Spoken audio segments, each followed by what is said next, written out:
Hello, ഇന്ന് ഞാൻ വന്നിട്ടുള്ളത് ഒരു കൊറിയർ അൺബോക്സിങ് വീഡിയോ ആയിട്ടാണ്. ഇത് വുമൺസ് വേൾഡ് ബൈ ആംബരിൻ എന്ന് പറയുന്ന ഇൻസ്റ്റാ പേജിൽ നിന്ന് വാങ്ങിയിട്ടുള്ള ഒരു ചുരിദാർ സെറ്റാണ്. ഇതിൻ്റെ മെറ്റീരിയൽ ലൈറ്റ് വെയ്റ്റ് ആണ്. ഇതാണ് ചുരിദാറിൻ്റെ ബോഡി പാർട്ട്. നല്ല വൈഡ് ആയിട്ടുള്ള നെക്കാണ്. ഫ്രണ്ടിൽ ഇതുപോലത്തെ ബട്ടൺസ് കൊടുത്തിട്ടുണ്ട്. ഒരു ഫ്ലോറൽ പ്രിൻ്റാണ് ഞാൻ സെലക്ട് ചെയ്തിട്ടുള്ളത്.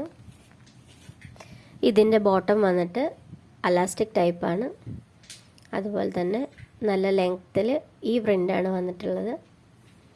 പലാസോ മോഡൽ പാൻ്റാണ്. ചുരിദാറിൻ്റെ ഷോൾ വന്നിട്ട് അതുപോലെ തന്നെ ഫ്ലോറൽ പ്രിൻ്റ് വരുന്നതാണ്. വളരെ സോഫ്റ്റ് ആയിട്ടുള്ള നല്ല മെറ്റീരിയലാണ്. എനിക്ക് ഭയങ്കര ഇഷ്ടപ്പെട്ടു. ഇവരുടെ പേജിൽ നിന്ന് ഞാൻ മുൻപും കുർത്തീസ് എടുത്തിട്ടുണ്ട്. നല്ല പ്രൊഡക്റ്റാണ്. പ്രൈസ് വർത്താണ്. എല്ലാവരും ഈ പേജ് ഒന്ന്